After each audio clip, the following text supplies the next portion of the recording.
নমস্কার বন্ধুরা, গতকাল সুপ্রিম কোর্টে এসএসসির 26,000 চাকরি বাতিল মামলার একটা শুনানি হওয়ার কথা ছিল। তো সেখানে কি শুনানি হয়েছে, কি আপডেট রয়েছে এই মুহূর্তে বিস্তারিত আলোচনা করব আজকের এই ভিডিওটার মধ্য দিয়ে। এবং এই মামলাটি আবার কবে নাগাদ শুনানি হতে চলেছে, লিস্টেড ডেট প্রদান করা হয়েছে কিনা, কি কি নির্দেশিকা দেওয়া হয়েছে, বিস্তারিত আলোচনা করব। তো অবশ্যই পুরো ভিডিওটা দেখো, আর চ্যানেলে যদি তোমরা নতুন হয়ে থাকো চ্যানেলটিকে অবশ্যই করে সাবস্ক্রাইব করে দেবে। তো বন্ধুরা, তোমরা ইতিমধ্যেই জানো যে এই মামলাটি কিন্তু আমাদের কলকাতা হাইকোর্টের ডিভিশন বেঞ্চ থেকে রায় দিয়ে দেওয়া হয়েছে। আর এই যে রায়টা দেওয়া হয়েছে ডিভিশন বেঞ্চে, তার উপর চ্যালেঞ্জ জানিয়েই কিন্তু সুপ্রিম কোর্টে গেছে রাজ্য এবং এসএসসি এবং তার বহু চাকরি প্রার্থী যারা চাকরি হারিয়েছে। ঠিক আছে, তো বন্ধুরা, এই মামলাটি শুনানির জন্য কিন্তু আমাদের সুপ্রিম কোর্টের যে চিফ জাস্টিস তার বেঞ্চেই কিন্তু রয়েছে এই মামলাটি। তো এই মামলাটি বহুদিন ধরেই কিন্তু পড়ে রয়েছে। লোকসভা যে নির্বাচন তার আগে থেকেই কিন্তু এই মামলাটি সুপ্রিম কোর্টে রয়েছে। তো অন্তর্বর্তীকালীন স্থগিতাদেশ দেওয়া হয়েছে কলকাতা হাইকোর্টের রায়ের উপরে, তো সেটা তোমরা প্রত্যেকেই জানো। তো গতকাল কি ঘটেছে সেটা নিয়েই তোমাদের কাছে আলোচনা করি। তো বন্ধুরা, গতকাল কিন্তু এই মামলাটি শুনানির জন্য মেনশন করানোর সময় কিন্তু বিচারপতি বলেন যে এই মামলাটি 9 নম্বর সিরিয়ালে রয়েছে। তো 9 নম্বর সিরিয়াল পর্যন্ত যাবে না, 1 নম্বর সিরিয়ালে যে মামলাটি রয়েছে সেটা দীর্ঘক্ষণ শুনানি হবে। তো আজকের সারাদিন সম্ভবত এই মামলাটির শুনানি হবে। তখন পিটিশনারদের পক্ষ থেকে যে আইনজীবী ছিলেন তিনি বলেন যে তাহলে এর পরবর্তীতে এই মামলাটির শুনানি করানো হোক, অর্থাৎ 1 নম্বর যে মামলাটি রয়েছে এই মামলাটি শেষ হলেই আমাদের যে এসএসসি মামলা সেটার শুনানি করানো হোক।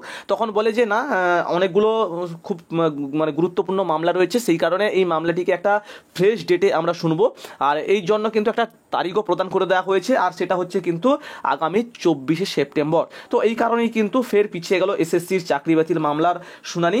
তো গতকাল প্রধান বিচারপতি DY চন্দ্রচূড়ের ডিভিশন বেঞ্চে 2016 সালের 26,000 চাকরি বাতিল মামলার শুনানির কথা থাকলেও শুনানি কিন্তু হয়নি। তার জন্য আবার একটা কিন্তু নির্দিষ্ট ডেট প্রদান করে দেওয়া হয়েছে এবং সেটা কিন্তু চূড়ান্ত ডেট প্রদান করে দেওয়া হয়েছে, অর্থাৎ আগামী 24শে সেপ্টেম্বর এই মামলা কিন্তু চূড়ান্ত শুনানি হবে, এরকমটাই কিন্তু জানিয়েছে। ঠিক আছে, তো এই মামলার সঙ্গে তালিকাযুক্ত যে সমস্ত মামলাগুলো রয়েছে, যেমন হচ্ছে বিভিন্ন যে আইএ ফাইল করা হয়েছে, তো সেই সমস্ত মামলাগুলোকেও কিন্তু একদিনে শেষ করা হবে। ঠিক আছে, তো সেই দিন অগ্রাধিকার দিয়ে কিন্তু এসএসসির যে মামলা সেই মামলার শুনানি হবে সুপ্রিম কোর্টে।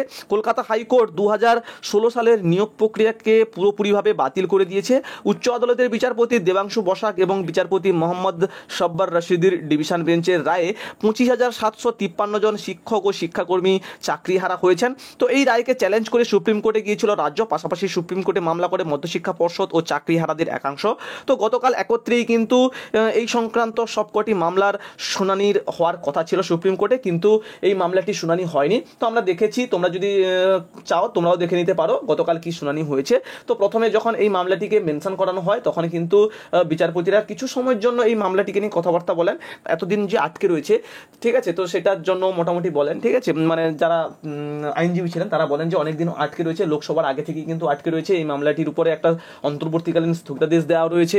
তো তার কারণে বিচারপতি বলেন যে এই মামলাটিকে খুব শীঘ্রই আমরা শুনবো, আর 24 তারিখ সেই ডেটটা দেওয়া হয়েছে এবং এটাকে কিন্তু 24 তারিখ একদম সামনের দিকে রেখে এই মামলাটিকে শুনানি করানো হবে, এরকম কিন্তু জানিয়েছে। ঠিক আছে, তো এছাড়াও তোমরা প্রত্যেকেই জানো যে নির্দেশটা দেওয়া রয়েছে যে 5 পক্ষের যে বক্তব্য, সেই 5 পক্ষের বক্তব্য কিন্তু শুনতে চায়। ঠিক আছে, যেমন হচ্ছে রাজ্য, এসএসসি, সিবিআই, মূল মামলাকারী এবং যাদের চাকরি নিয়ে বিতর্ক তাদের বক্তব্য কিন্তু শুনতে চাইছে বিচারপতি। ঠিক আছে, তো এটা তো মোটামুটি তোমরা জানো। আর 10,000 সামথিং পেজের কিন্তু হলফনামা ইতিমধ্যেই জমা পড়ে গেছে।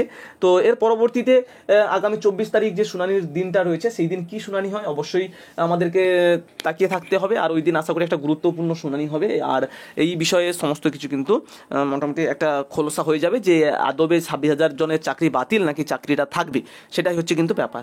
তো আশা করি তোমরা বুঝতে পারলে এই হচ্ছে বিষয়। তো গতকাল কিন্তু শুনানি হয়নি, কিন্তু একটা নির্দিষ্ট ডেট প্রদান করে দেওয়া হয়েছে শুনানির জন্য। তো এইটুকুই আপডেট। কোনো আপডেট পেলে অবশ্যই পরবর্তীতে তোমাদের কাছে তুলে ধরবো। তো চ্যানেলের সঙ্গে থাকো, চ্যানেলকে সাবস্ক্রাইব করে পাশে থাকো। দেখা হচ্ছে পরবর্তী ভিডিওতে। ভালো থেকো সবাই, সুস্থ থেকো সবাই। Thanks for watching. Tata, Jai Hind, by.